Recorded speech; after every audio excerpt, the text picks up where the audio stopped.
Welcome to our YouTube channel. We're the Expedition 5. My name's Tim. This is my wife Joy, and we have Shayla, Khalil, Zariah. And we're here just to, I guess, try and help some other people that we're beginning campers ourselves. So we just want to help as many people as possible that are beginning out camping to give you some good tricks and hints on things to do, and I guess ways we can save money as we travel Australia, and hope that you watch us and don't make the same mistakes that we did.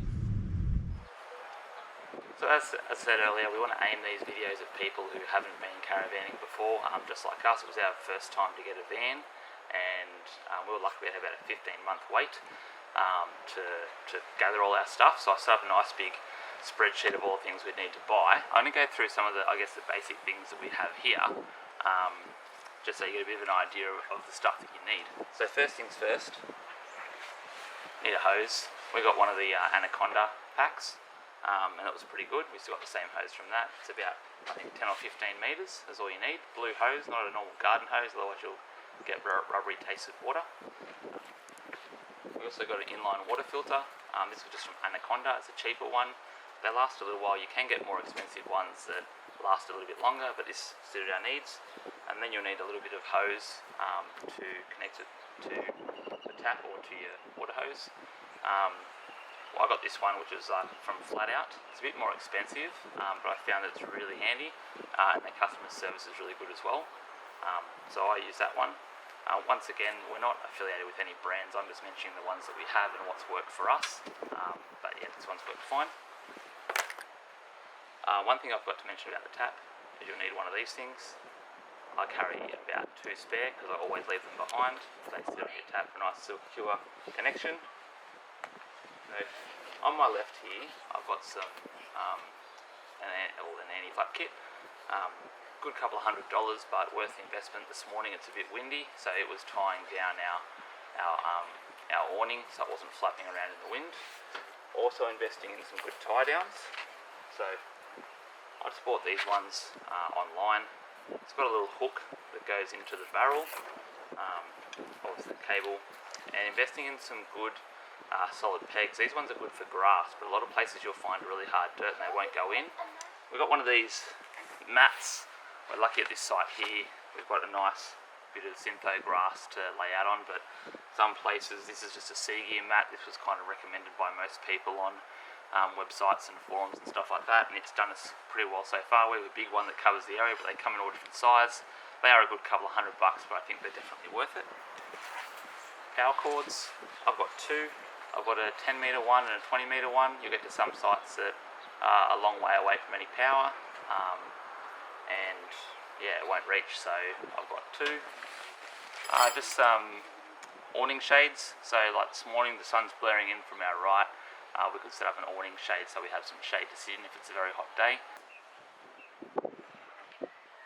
Grey water hose. So we are hoses, or the main 3 things. You've got power, you've got your water hose, grey water hose. Got this power adapter.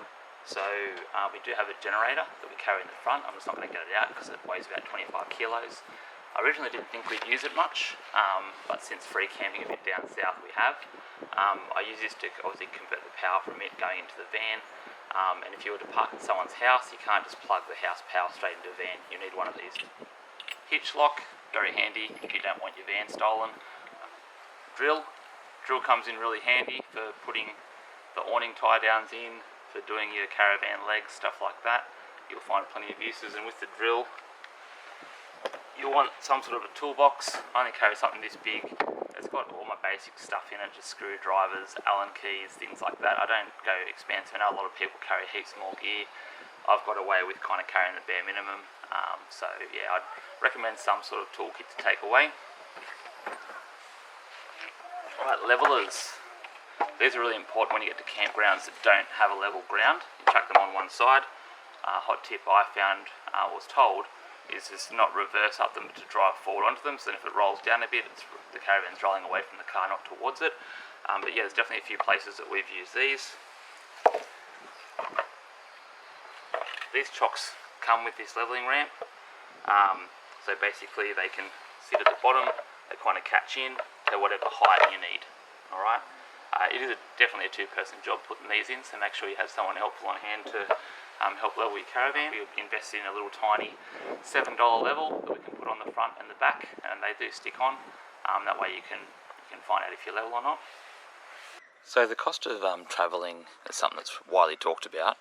Most of the time a lot of people are talking about the costs on the road. They don't really contemplate the costs beforehand. So I thought I'd talk a little bit through that. So obviously the cost of your rig, we went big. Not everyone has to go a big caravan. It's what makes you feel comfortable travelling on the road, I guess, for an extended period of time. So heaps of people out there with a lot smaller caravan combinations than what we have, but that's what we felt comfortable with. That's what we went.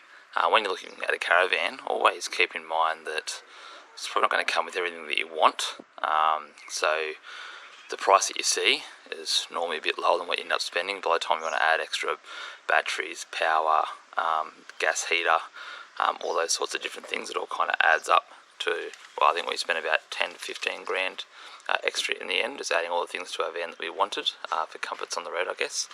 I'll put up a little bit of a spiel after this of all the other kind of knickknacks that you need. I made up a big, huge Excel spreadsheet to start looking about 15 months out when we're waiting for our van of all the stuff that we'd need to find.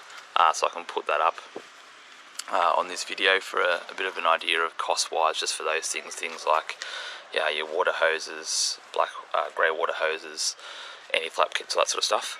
The other thing to consider is tow vehicle. There's also a lot of modifications on this.